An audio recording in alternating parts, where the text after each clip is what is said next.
Hey there guys, I am Mouse, and today I actually thought let's get a bit of nostalgia going, and I thought that let me show you guys actually how I started playing games. Now bear in mind this is a long time ago, so don't even get started on graphics or sound actually, because these are old. We're starting out with DOS games. Yeah, it's that long. And I'm actually going to start off with the very first game I ever played. I think I was just about to go into primary school, or I was already in primary school when I started playing this game. It's called Alley Cat, and yes, there isn't really much to it, but let me show you what I'm talking about. And this is it. As you can see by the colors and the sound, typical DOS, and it was a very simplistic game. I mean, you still had to enter if you want to use a joystick or not with DOS commands, but this was basically it. You are this little cat that needs to try and survive, try and dodge the dogs and stuff, and try and just catch all the mice. That's it, basically. Very simplistic game. I mean, there isn't really much to it. Ah, and the dog got me. So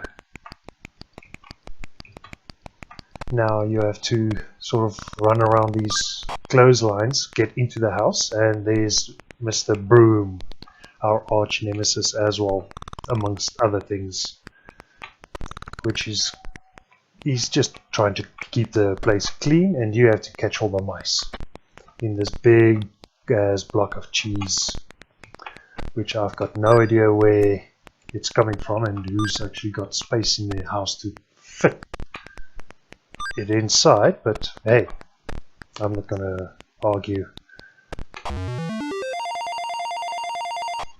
Cool, so we got a decent score there, and now you've got this sort of like a bonus stage where you can only jump on the red hearts, and you need to try and get to the cat at the top, like so, and you get these corny songs and sounds, which was just so funny. But that is actually it for this entire game. I mean, there isn't really a mission to do like these days with the newer kind of games. There was nothing else to do. It's just almost like a time waster. So yeah, just to give you guys an idea of what this was like growing up, brings back so many memories actually. And here, oops, so the broom actually knocked us out of the actual room that we were in. We needed to catch that little bird. I want to see, yeah, and we got struck with something else, something that they threw out the windows as well. And that is it. So on to the next game. Right, so next up we've got Battle City. Now this is when I first started off with actually Nintendo games on the TV. I couldn't really actually find much of the old PC games that I had, and also I cannot really remember too much of them. But this is Battle City, and I'm pretty sure a lot of you guys might remember this. But also, again, lots of fun. Just a little tank driving around trying to shoot stuff, and again, not much actually like mission wise or anything like that. It's just survive, don't let them shoot up your base, and kill them first, and just see how long and far you can go. And yes, you can get upgrades from these red tanks, And as you might actually remember back then, everything was about timing. There wasn't any physics or nothing. If you had a timing down for a game, you could do well in it. So just got to upgrade now to actually get our tank to shoot faster, so the bullets fly a lot faster.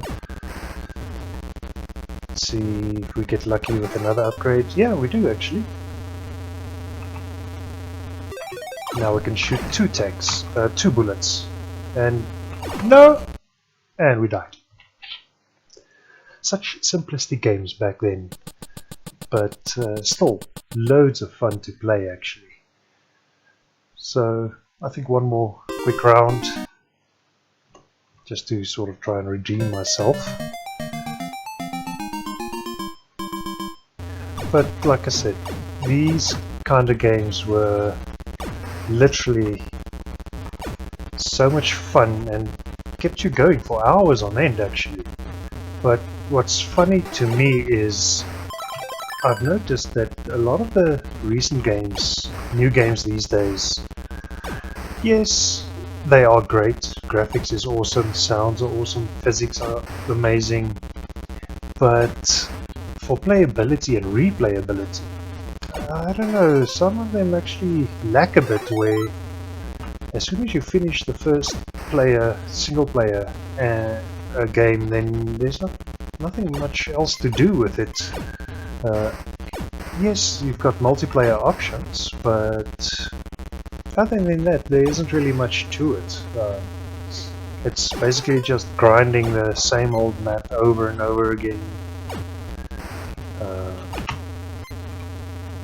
So that was it with this. At least there wasn't a set rule or set stages. Well, stages.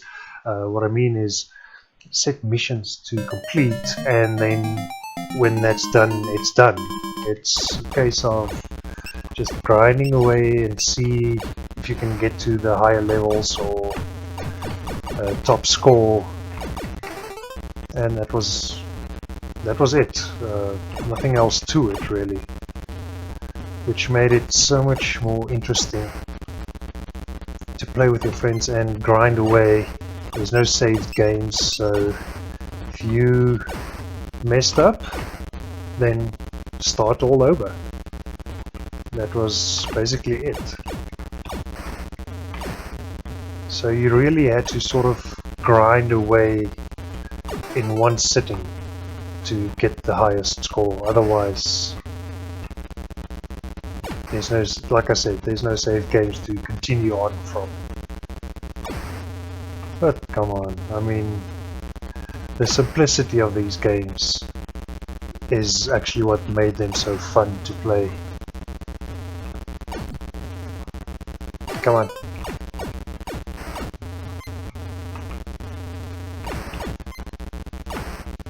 There we go. And that's about it for this game. So on to the next one. Right, so next game is Bad Dudes. Now I don't really know of anybody that does not know this game from the 80s era, actually. This was also a fun game always to play. Blade and Striker. And basically it's two brothers and you just have to continue the missions, get through the stages.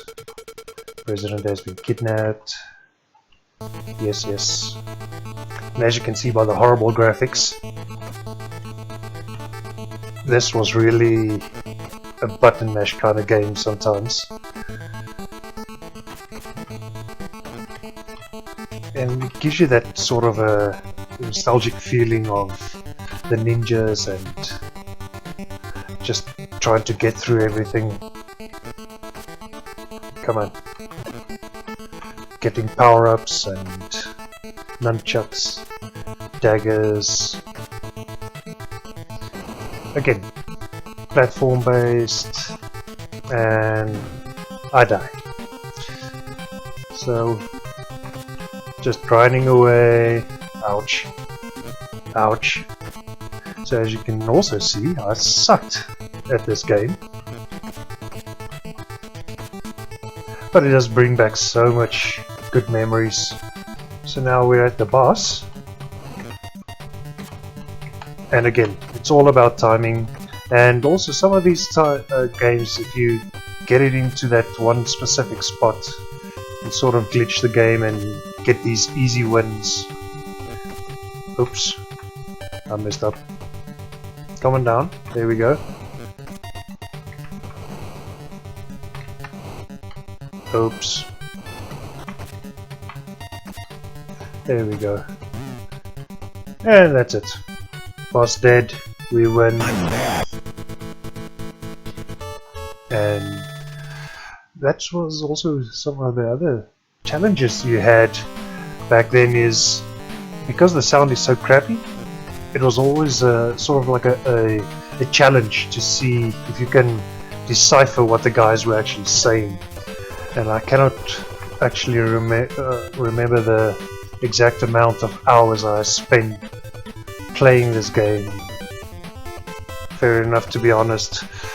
Swearing at the TV as well because my timing was off, or it didn't really quite do what I wanted to do. I think you guys can relate and remember the frustrations of the keypads not working when you actually want them to work, and you die. And that is actually it for this trip down memory lane. So I plan on actually doing quite a few more of these kinds of games.